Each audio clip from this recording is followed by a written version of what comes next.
You haven't subscribed to the channel yet? Subscribe now. We have new stories every day. Now, let's go. A new CR, a new attitude. As I walked out of the dealership, I couldn't wipe the grin off my face.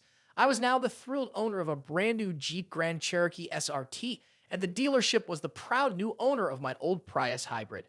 I pulled up at a stop sign, feeling downright giddy. I knew exactly what I wanted to do next. Once the light turned green, I pressed the gas. The supercharged 6.2 liters Hemi roared, and I pushed it until I felt it was best to downshift. My grin only got wider.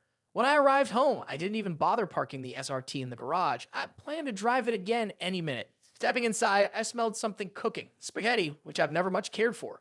Good thing I had other plans. I didn't call out, "I'm home," like usual. Instead, I headed straight upstairs, changed into my golf clothes, grabbed my clubs from the closet, and made for the front door. Bethany came out of the kitchen just as I was leaving. "Bethany, Charles, where are you going? Whose car is that? Dinner's almost ready. Why are you dressed like that, and why are you holding golf clubs?" Charles, "Well, honey, I'm going golfing. This is my new car. These are my golf clothes, and I need my clubs to play golf." She stared at me like I'd lost my mind. "Bethany, you didn't say anything about playing golf. And what about dinner?" Charles, "I'll have dinner at the country club. Enjoy your meal." I heard her voice protesting as I shut the door behind me. "Bethany, darling, what do you mean it's your car?" But I didn't have time for trivial questions and continued on my merry way. My phone started buzzing almost instantly, so I turned it off. At the country club, asterisk, asterisk, Ralph, asterisk, asterisk, and asterisk, asterisk, Pete, asterisk, asterisk, treated me to a fantastic meal, after which we played 9 holes. I was obviously rusty, but it felt good. By the time we finished, I was looking forward to playing again soon. We agreed to meet early Saturday for another round. When I finally headed back home, I had a few beers in me and felt quite satisfied. But I knew a storm was brewing in my house. Sure enough, I pulled the SRT into the garage and walked in to find Bethany in her chair, looking furious. "Bethany, what on earth is wrong with you, Charles?" "Charles, nothing. What's wrong with you?" She seemed taken aback by my bluntness. I'm usually the calm, compliant type. I never care about the color of the appliances or the curtains, so long as they fit our budget. Probably my own fault for making her think my easygoing nature was a sign of zero willpower. But that old dynamic was over. Greater than Bethany, eyes flashing. "What's wrong with me? You come home in this gas-guzzling monster, tell me you're going golfing, skip the dinner I made, and you have the nerve to ask what's wrong." Charles, shrugging yes. She looked ready to explode. "Bethany, are you drunk or high? Did you drink at the country club?" Charles, "A few beers, no drugs. Do you want me to take any medication?" She sputtered, then narrowed her eyes. "Bethany, maybe you need something. Is this a midlife crisis?" Charles, "Might be. 41 counts as midlife, right?" Bethany, annoyed, "So what's the crisis?" Charles, "That's a pretty broad question."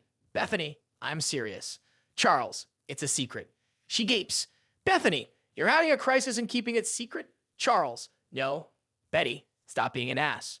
Charlie, "I'm not hiding it from you. I just don't want to talk about it." She waved her hands in exasperation. "Bethany, what is that stupid toy doing in our garage, and where's the Prius?" Charles, "I traded it for the SRT. I never liked the Prius. I like the SRT."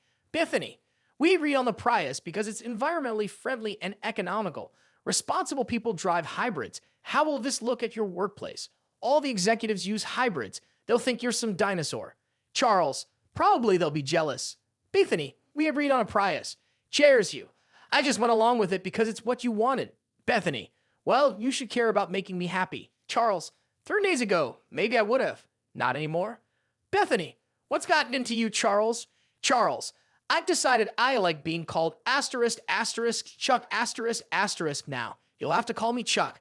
She just stared wide-eyed. I walked upstairs to take a shower. By the time I returned to the bedroom, a pillow and blanket were piled at the foot of the bed. "Bethany, you can sleep in the guest room. You're acting like a child, and I won't share a bed with you tonight." I sat down on my usual side. She glared.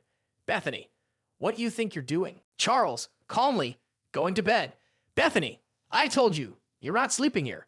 Charles, "I heard you perfectly. I would see how that matters." She rolled to my side in defiance. I yanked the blanket from her hands, then slid on top of the mattress, effectively pinning her.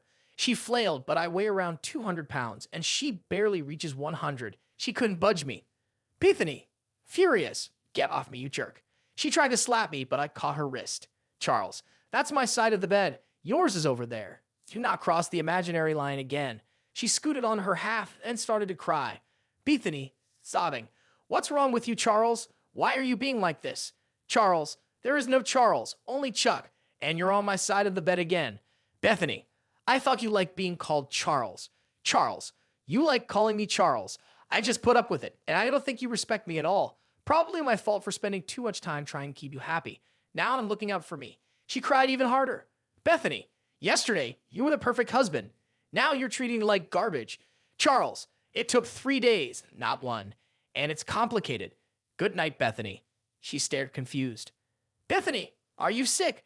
What kind of disease makes you trade a perfectly good Prius for a gas guzzler? You can drink beer and golf. So how sick can you be? Charles, it's my heart. Bethany, worried. Do you have a blockage? An arrhythmia? Charles, no, it's more like a change of heart. Bethany, explain yourself. Charles, I found out 3 days ago that you're a cheater. All the love in my heart died, replaced by a heart like yours, one that only cares about itself. Her eyes went wide. Bethany, you're calling me a cheater? Charles, yes, a statement of fact, not an accusation. Bethany, nearly shouting, what the hell are you talking about? Charles, I'm talking about your little date with Eric and Marcy Baker at the Dorchester Hotel, room 177. My son Dylan took pictures when he was dropping off a customer there. Imagine his shock seeing you waltz in, kissing Marcy with Eric's hand on your backside. She paled. Bethany, you're lying. Charles, he was just there on a part-time gig. Wanted to say hi. Instead, he got an eyeful. I showed her the pictures, she stammered. Bethany, oh God, what are you going to do, Charles? Charles isn't doing anything. Chuck is, though. He's already set the wheels in motion. For a moment, she looked absolutely terrified. Then I calmly explained how I was divorcing her and already planned to serve the papers at her workplace. That alone was enough to make her face twist in panic. She let out a piercing squeal and clutched me. Bethany, I don't want a divorce, Charles. Please. Charles doesn't exist anymore, remember? Bethany, fine. Chuck, I don't want a divorce. Charles, I didn't want a cheating wife, but here we are. Funny how life works. She tried to apologize, claiming she was just curious about another woman. Bethany, it was just an experiment. I wanted to try being with a woman, and Eric just kind of joined in. I wanted to bring Marcy home for you too. A triangle. I thought maybe that would even things out. Charles, raising an eyebrow. Marcy's not my type. She's certainly been around. I prefer someone a little less communal. Actually, maybe your sister. Lily always seemed interesting. Bethany gaped, horrified. Bethany, what? My own sister? Charles, what? I'm just entertaining the same sort of brilliant logic you used. She realized I was messing with her, but it didn't matter. The trust was gone, replaced by the impending divorce.